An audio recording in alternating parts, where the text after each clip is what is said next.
Hello दोस्तों, स्वागत है आपका मेरे YouTube channel let's study with Poonam में, जिसमें हम जीके जीएस से रिलेटेड टॉपिक के बारे में चर्चा करते हैं और आपके लिए नए नए विषयों को खोज कर लाते हैं।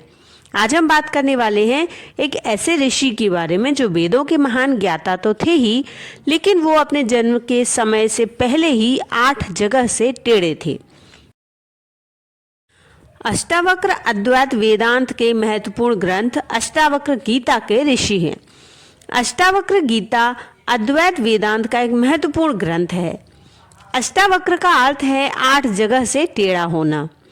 कहते हैं कि अष्टावक्र का शरीर 8 जगह से टेढ़ा था। उद्दालक ऋषि के पुत्र का नाम श्वेत केतु था। उद्दालक ऋषि के एक शिष्य का नाम कहोड़ था। कहोड़ को संपूर्ण वेदांत और वेदों का ज्ञान देने के पश्चात उद्दालक ऋषि ने उनके साथ अपनी रूपवती और गुणवती कन्या सुजाता का विवाह कर दिया।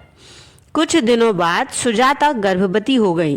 एक दिन कहोड़ वेद पाठ कर रहे थे तो गर्भ के भीतर से बालक ने कहा कि पिताजी, आप वेद का गलत पाठ कर रहे हैं। यह सुनते ही कहोड़ क्रोधित होकर बोले कि तू गर्भ से ही मेरा अपमान कर रहा है, इसलिए तू 8 जगहों से टेढ़ा हो जाएगा। एक दिन कहोड़ राजा जनक के दरबार में जा पहुंचे। वहां बंदी से शास्त्रार्थ में उनकी हार हो गई। हार हो जाने के फलस्वरूप उन्हें जल में डुबा दिया गया। इस घटना के बाद अष्टावक्र का जन्म हुआ। पिता के ना होने के कारण वह अपने नाना उद्दालक को अपना पिता और मामा श्वेत केतु को अपना भाई समझा करते थे। एक दिन जब वह उद्दालक की गोद में बैठे थे तो श्वेत केतु ने उसे अपने पिता की गोद से खींचते हुए कहा कि हट, तू तो यहाँ मेरे पिता की गोद में क्यों बैठा है। तो अष्टावक्र को यह बात अच्छी नहीं लगी। उन्होंने तत्काल अपनी माता के पास जाकर पिता के विषय में पूछताछ की। माता ने अष्टावक्र को सारी बातें सच सच बता दी। अपनी माता की बातें सुनने के पश्चात अष्टावक्र अपने मामा श्वेत केतु के साथ बंदी से शास्त्रार्थ करने के लिए राजा जनक की यज्ञशाला में गए। वही बंदी जिन्होंने उनके पिता को हराया था।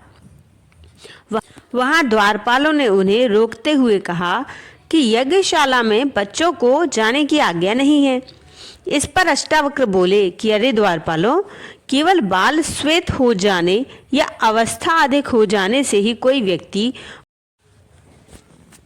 बुद्धिमान नहीं बन जाता। जिसे वेदों का ज्ञान हो और जो बुद्धि में तेज हो वही वास्तव में बड़ा होता है। इतना कहकर वे राजा जनक की सभा में जा पहुंचे और बंदी को शास्त्रार्थ के लिए ललकारा। राजा जनक ने अष्टावक्र की परीक्षा लेने के लिए पूछा कि वह पुरुष कौन है जो 30 अवयव, 12 अंश, 24 पर्व और 360 अक्षरों वाली वस्तु का ज्ञाता है। राजा जनक के इस प्रश्न को सुनते ही अष्टावक्र बोले कि राजन, 24 पक्षों वाला, 6 ऋतुओं वाला, 12 महीनों और 306 दिनों वाला संवत्सर आपकी रक्षा करे।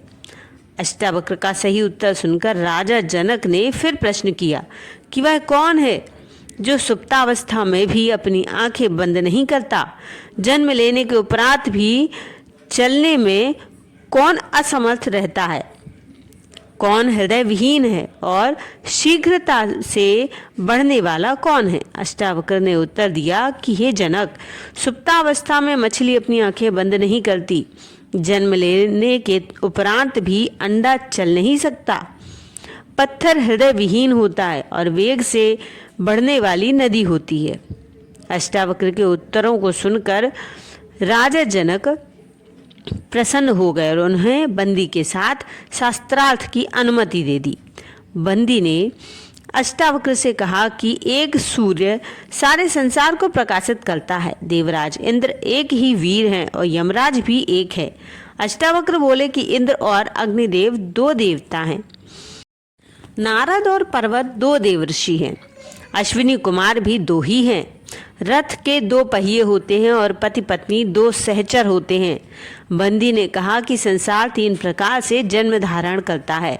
कर्मों का प्रतिपादन 3 वेद करते हैं, तीनों काल में यज्ञ होता है और 3 लोक और 3 ज्योतियां हैं। अष्टावक्र बोले कि आश्रम 4 हैं, दिशाएं 4 हैं और ओमकार, आकार, उकार तथा मकार ये वाणी के प्रकार भी 4 हैं।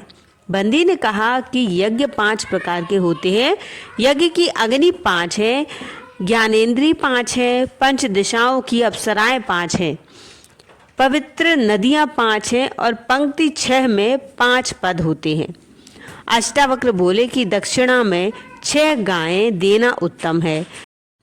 ऋतुएं 6 होती हैं, कृतिकाएं 6 होती हैं और साधस्क भी 6 होते हैं। इस प्रकार कई तरह से बंदी की शास्त्रार्थ में हार हो जाने पर अष्टावक्र ने कहा कि राजन, यह हार गया है, अतएव इसे भी जल में डुबा दिया जाए। तब बंदी बोले कि हे महाराज, मैं वरुण का पुत्र हूँ और मैंने सारे हारे हुए ब्राह्मणों को अपने पिता के पास भेज दिया है। मैं अभी उन सबको आपके समक्ष उपस्थित करता हूँ। बंदी के इतना कहने से बंदी से शास्त्रार्थ में हार जाने के पश्चात जल में डुबाए गए सारे ब्राह्मण जनक की सभा में आ गए, जिसमें अष्टावक्र के पिता कहोड़ भी थे। अष्टावक्र ने अपने पिता के चरण स्पर्श किए। तब कहोड़ ने प्रसन्न होकर कहा कि हे पुत्र, तुम जाकर समंगा नदी में स्नान करो, उसके प्रभाव से तुम सारे श्राप से मुक्त हो जाओगे। तब अष्टावक्र ने इस स्थान पर जाकर समंगा नदी में स्नान किया और उनके सारे वक्र अंग सीधे हो गए। अष्टावक्र गीता को अद्वैत वेदांत के सर्वोच्च ग्रंथों में से एक माना जाता है। अष्टावक्र ऋषि और राजा जनक के बीच एक वेदांतिक संवाद है, जिसमें अष्टावक्र, जो एक युवा गुरु हैं, और राजा जनक को उच्चतम आध्यात्मिक ज्ञान की व्याख्या करते हैं। अष्टावक्र एक महान ऋषि थे, जिन्हें आध्यात्मिक जगत में विशेष सम्मान और आदर प्राप्त है। इस ग्रंथ में ज्ञान, वैराग्य, मुक्ति, समाधिस्थ योगी की दशा का विस्तार वर्णन किया गया है। ये सूत्र आत्मज्ञान के सबसे सीधे और सरल वक्तव्य हैं, जिसमें एक ही पथ प्रदर्शित किया गया है, जो है ज्ञान का मार्ग। अष्टावक्र गीता भारतीय पौराणिक साहित्य का एक अद्वितीय और अमूल्य रत्न है। यह ग्रंथ आत्म साक्षात्कार, ज्ञानोदय, ब्रह्मांडीय सत्यों के मार्ग को प्रदान और प्रदर्शित करता है। अष्टावक्र गीता संस्कृत में लिखी गई है, लेकिन इसके कई सारे हिंदी अनुवाद भी उपलब्ध हैं। अष्टावक्र गीता के कुछ महत्वपूर्ण अंश हैं कि ज्ञान कैसे प्राप्त होता है, मुक्ति कैसे होगी, वैराग्य कैसे प्राप्त होता है, स्वयं को केवल जानना है, ज्ञानदर्शी होना, बस, कोई आडंबर नहीं, आयोजन नहीं, याचना नहीं। तो दोस्तों, इस वीडियो में हमने अष्टावक्र ऋषि के बारे में जाना है। तो यदि आपको हमारा वीडियो अच्छा लगे तो चैनल को लाइक, शेयर और सब्सक्राइब जरूर करें।